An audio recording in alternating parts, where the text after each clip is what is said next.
बेटक बना ले अपन सजनवा गे छौरी। अगे अनमोल राजक बना ले अपन सजनवा गे छौरी। अगे हकऊ नहीं के करोला भरवा गे छौरी। हकऊ नहीं के करोला भरवा गे छौरी। अगे अनमोल राजक बना ले अपन सजनवा गे छौरी। अगे अनमोल राजक बना ले अपन सजनवा गे छौरी।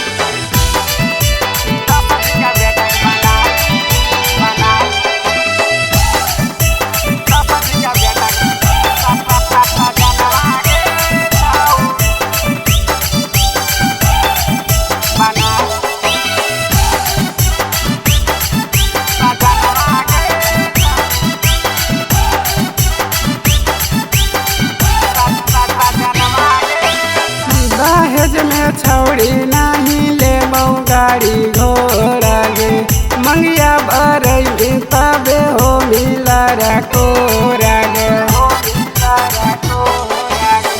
दहेज में छौड़ी नहीं ले गाड़ी घोड़ा गे।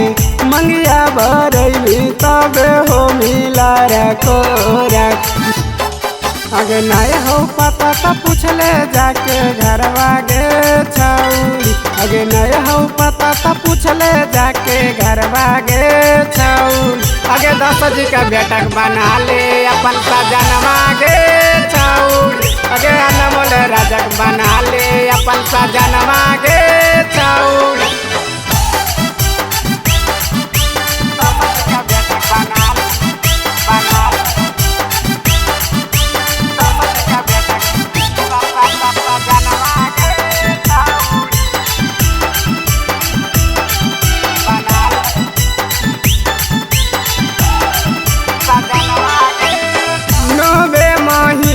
छौड़ी बनही तू माई गे। गोदिया में लैका सुनैले में तू खेलाई गे।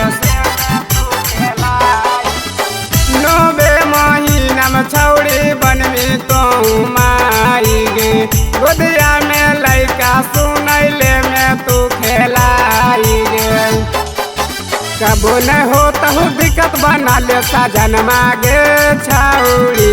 कबो न हो तहु दिक्कत सजा ले से लुरवा गे छौरी। अगे आज त राजा बनतो तोरे देवरवा गे छौरी। अगे नीति से राजा बनतो तोरे देवरवा गे छौरी। मिक्स बाय सवेरा फिल्म्स।